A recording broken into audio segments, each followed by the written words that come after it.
Hello बच्चों, आप सबका स्वागत है हमारे यूट्यूब चैनल सिटी ऑनलाइन में। आज हम बात करने जा रहे हैं क्लास 11 एंट्रेंस एएमयू और जामिया मिलिया इस्लामिया के बारे में कि एएमयू और जामिया मिलिया इस्लामिया के क्लास 11 का जो एंट्रेंस होता है उसका सिलेबस क्या होता है, उसका पैटर्न क्या होता है, उसे क्रैक कैसे किया जाता है।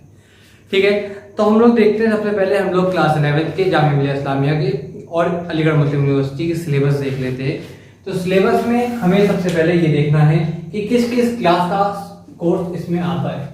ठीक है, जो हमने क्लास 9 में पढ़ा है, ठीक है, क्लास 9 में और क्लास 10th में जो हमने पढ़ा है, ठीक है, जो हम लोगों ने क्लास 10 में पढ़ा है। ठीक है,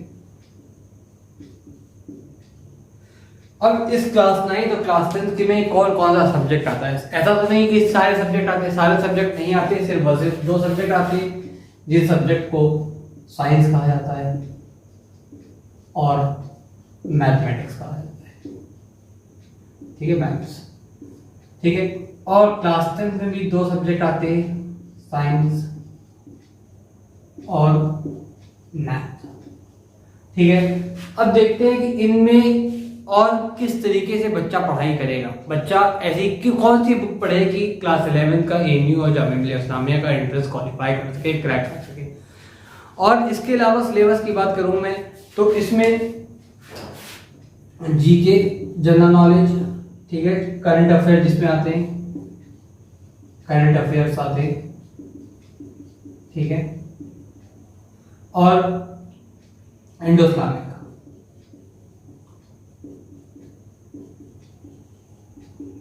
ठीक है, इंडो इस्लामिक। तो अब हम कह रहे क्लास 9 और क्लास 10 के साइंस और मैथमेटिक्स के बारे में बात कर लेते हैं कि ये कौन सी बुक ऐसी पढ़ी जाए कि जो क्वेश्चन सेम टू सेम और या फिर ज्यादातर सिमिलर क्वेश्चन आ सके आपसे और बन सके आपसे।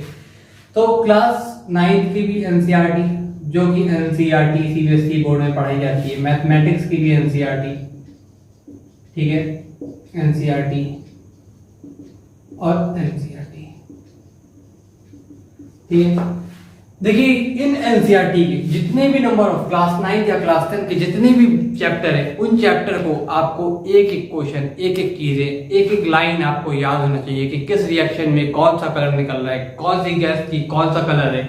आपको हर एक चीज अगर मालूम होगी तो 11th एंट्रेंस जामिया और एएमयू का निकालने में आपको कोई परेशानी नहीं होगी, क्योंकि ये लोग एएमयू वाले सिर्फ और सिर्फ एनसीईआरटी को अहमियत देते हैं और एनसीईआरटी को इंपॉर्टेंट माना जाता है। ठीक है, तो अगर आप क्लास 9 की मैथमेटिक्स के एनसीईआरटी के सारे क्वेश्चन, ऑल क्वेश्चन मतलब कि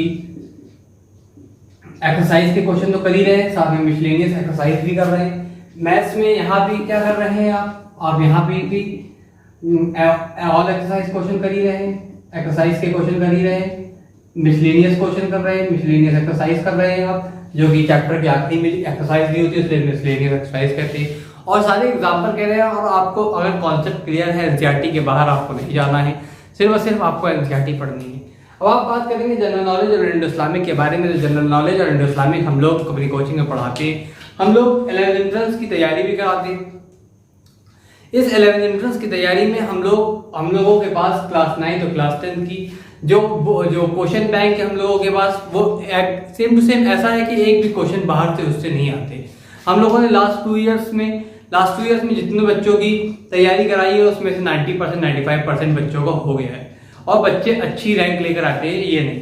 ठीक है, हम लोगों ने जनरल नॉलेज और इंडो इस्लामिक के जितने क्वेश्चन कराए, जितनी नॉलेज, जितनी पढ़ाई, लिमिटेड पढ़ाई, ऐसा नहीं है कि कुछ भी पढ़ाई पढ़े। जनरल नॉलेज और इंडो इस्लामिक में जितना पढ़ाया है सिर्फ और सिर्फ उसी के अंदर से क्वेश्चन आते हैं, उसके बाहर से क्वेश्चन नहीं आते। ठीक है, लेकिन अगर आप खुद से तैयारी कर रहे हैं, आप सेल्फ स्टडी कर रहे हैं, तो ये इंपॉर्टेंट है कि क्लास 9 के साइंस का एनसीईआरटी आप पूरी तरीके से याद करके जाए, सारे कॉन्सेप्ट क्लियर हो, एक एक लाइन के बारे में मालूम हो आपको। यहाँ तक कि जो पॉइंट टू पॉइंटर होता है उसमें भी आप साइंस पॉइंट टू रिमेंबर जिसे कहा जाता है, और वो भी आपको पूरी तरीके से याद होना चाहिए। मैथमेटिक्स में हर एक क्वेश्चन, हर एक लाइन, हर एक चीज आपको सॉल्व करी हुई हो, जिसमें से जैसे सरफेस एरिया एंड वॉल्यूम, ये सबके एक एक क्वेश्चन आपको आते हो। क्लास 10 की एनसीईआरटी में बात करूं तो केमिस्ट्री इंपॉर्टेंट है। केमिस्ट्री में 5 चैप्टर, शुरू के 5 चैप्टर, उसमें से 5-6 क्वेश्चन आ जाते हैं। हम आपको ये भी बता देंगे नंबर ऑफ वेटेज चैप्टर के क्या क्या है, चैप्टर क्या क्या है। मैथमेटिक्स में बता देंगे वेटेज क्या क्या है। आपको हमारी वीडियो अच्छी लगी हो तो लाइक कर दिए, अपने दोस्तों के साथ शेयर कर दिए और चैनल को सब्सक्राइब भी कर दिए, ताकि आपको आगे में इनके सारे चैप्टर के वेटेज के बारे में पता चल जाए। और आपको अगर तैयारी करनी है हमसे, अगर हम फ्री ऑफ कॉस्ट आपको पढ़ाएंगे यूट्यूब चैनल पर ही। अगर आपको पढ़ाई करनी है तो आप हमारे डिस्क्रिप्शन में गूगल फॉर्म की लिंक दी हुई होगी, उस फॉर्म को रजिस्टर कर दें, उस फॉर्म में अपने आप को रजिस्टर कर दें, और टेस्ट सीरीज भी हम लोग शुरू करेंगे, ठीक है। तो अभी तो जामिया मिलिया इस्लामिया और एमयू के कोई एप्लीकेशन फॉर्म नहीं आए, लेकिन जैसे ही आएंगे हम उसे अपने यूट्यूब चैनल पर अपडेट कर देंगे। तो आप लोग चैनल को लाइक कर दिए, अपने दोस्तों के साथ शेयर कर दिए और चैनल को सब्सक्राइब कर दिए, ताकि आपको नोटिफिकेशन मिलती रहे।